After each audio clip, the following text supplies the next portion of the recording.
Namun sejak hari pertama, mereka merasa ada banyak keanehan.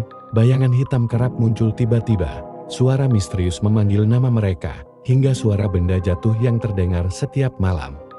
Puncaknya terjadi ketika jam menunjukkan pukul 12 malam mereka mendengar dentuman keras dari balik tembok ruang keluarga. Anehnya, saat mereka dekati, suara itu tiba-tiba berhenti.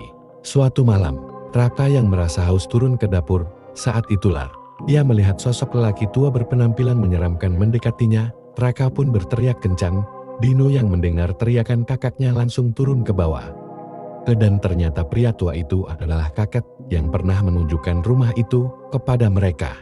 Namun kali ini, sang kakek berbisik pada Raka dengan nada serius, "Kau harus hati-hati, Dino sangat berbahaya." Raka terkejut dan mencoba bertanya maksudnya.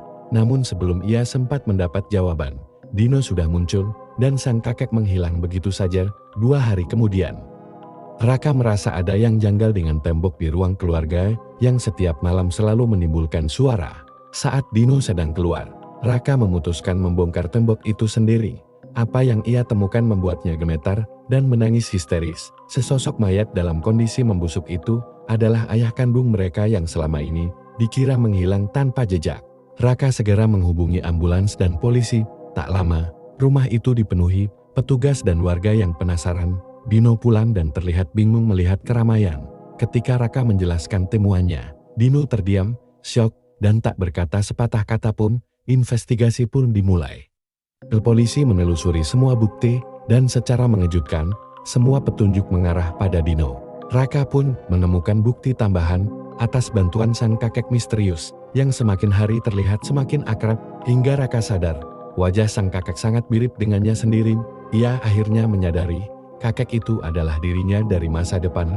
Dengan perasaan bingung dan frustasi, Raka mencoba memahami semuanya. Ternyata, Dino membunuh ayah kandung mereka karena menyimpan dendam lama. Ia melihat sang ayah berselingkuh dari ibu mereka dan sering melakukan kekerasan. Amarah itu bertumpuk hingga akhirnya muncul rencana jahat. Dino membunuh ayahnya, menyembunyikan mayatnya di balik tembok, lalu membuat seolah-olah sang ayah menghilang begitu saja. Kini, Raka dihantui dilema berat. Dia harus memilih antara melindungi adik satu-satunya atau menyerahkan kebenaran sepenuhnya pada hukum. Sementara itu, bayangan masa depan yang telah memperingatkannya sejak awal perlahan mulai menghilang.